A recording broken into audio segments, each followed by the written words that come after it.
అందరికీ నమస్తే అండి. కార్తీక పౌర్ణమి రోజు ఉదయమే మా పూజా మందిరంలో శివయ్య ఫోటో మీద ఇలా సూర్యకిరణాలు వచ్చేయండి. నాకైతే చాలా ఆనందంగా అనిపించింది. కరెక్ట్గా అవి సూర్యకిరణాలు ఇలా శివయ్య మీదకే, ఆ ఫోటో మీదకే వస్తాయన్నమాట. అలా ఉదయం అయితే శివయ్యకి పూజ చేసుకొని శ్రీనివాసుడికి బుధవారం కదా తులసిమాల వేసుకొని అష్టోత్తరం చదువుకున్నానండి. బుధవారం శ్రీనివాసుడికి కూడా చాలా ఇష్టమైన రోజు అన్నమాట. మనం శనివారంకి ఎంత ఇంపార్టెంటో బుధవారంకి కూడా వెంకటేశ్వర స్వామికి అంత ఇష్టమైన రోజు అన్నమాట. పౌర్ణమి కదా, అందువల్ల శివయ్యకి శ్రీనివాసుడికి ప్రీతి అయిన రోజు అన్నమాట. వెంకటేశ్వర స్వామికి అయితే నేను తులసిమాల వేసుకొని ఇలా తులసి దళాలతో అష్టోత్తరం చేసుకున్నానండి.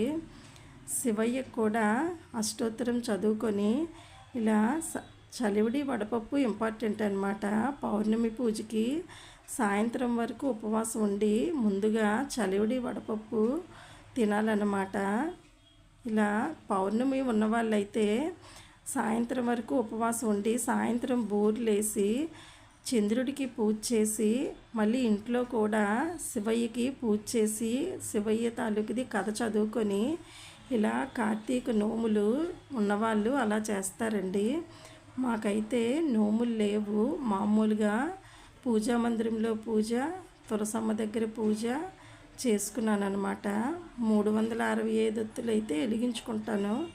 ఉసిరికాయ మీద దీపాలు 365 ఒత్తులు వెలిగించుకొని ఇలా తులసమ్మ దగ్గర నైవేద్యం ఇచ్చుకొని మంగళహారతులు ఇచ్చుకొని పూజ చేసుకొని గుడికి వెళ్ళి వస్తామండి. సాయంత్రం నేను పూజ మొదలుపెట్టినప్పటి నుంచి చంద్రుడు ఇలా కనిపిస్తున్నాడండి. పూర్తిగా ఇలా నాకు తులసమ్మకి ఎదురుగా చంద్రుడు ఇలా దర్శనమిచ్చారనమాట. మా ఇంటి దగ్గర మా ఫ్రెండ్ వాళ్ళ ఇంట్లో అయితే ఇలా పార్వతీ పరమేశ్వరులకి పూజ చేసుకుంటారండి. కార్తీక నోములు ఉన్నాయి వాళ్ళకి.